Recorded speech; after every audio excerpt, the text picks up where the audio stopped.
I'm going to show you how I use my styling gel and why I use it and what's it for when creating manhwa sets.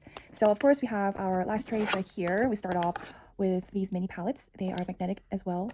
They're just super compact in this cute little square container and literally fits like the size of my hands. So it's like wallet size friendly palettes. And then these trays, what I love about these is that they are stackable. So these little corners on the edges, it has like these brackets that allows the trays to fit perfectly on top of one another so they don't shift.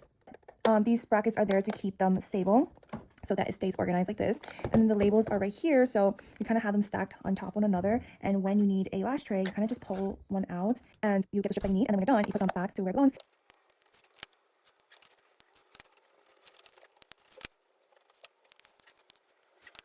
So when I want to create a very spiky, sharp, and clean spike, which is what we call the type A chunk, that is when we only use the styling gel. You just want to gently close your tweezers.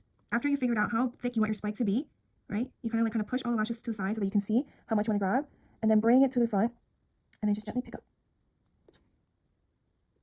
Okay.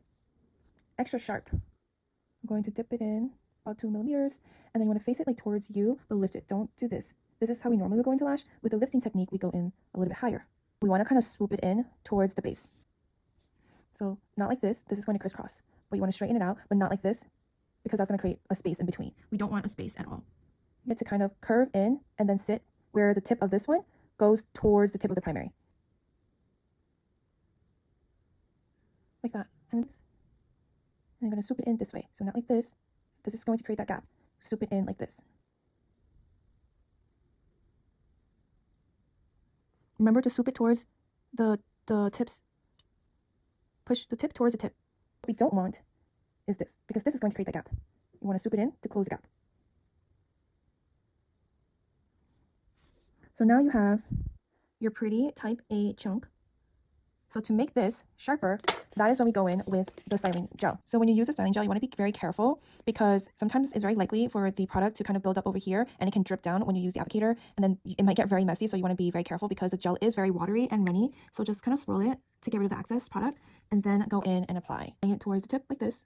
You're just swooping it gently a little bit. You're not using a lot. And then sometimes I'll go in there to kind of clean it up even more. And you just give a little pinch. This is what it looks like on a side view. And this is front view. If you don't want your spikes to be extra sharp and pointy like this, then you don't use the styling gel. You only use this to create this effect. Well, I hope this helps. If you guys want to learn more about creating chunks and how to build these type of chunks in your manhwa set or in your anime sets, follow for more, and I'll see you in the next video.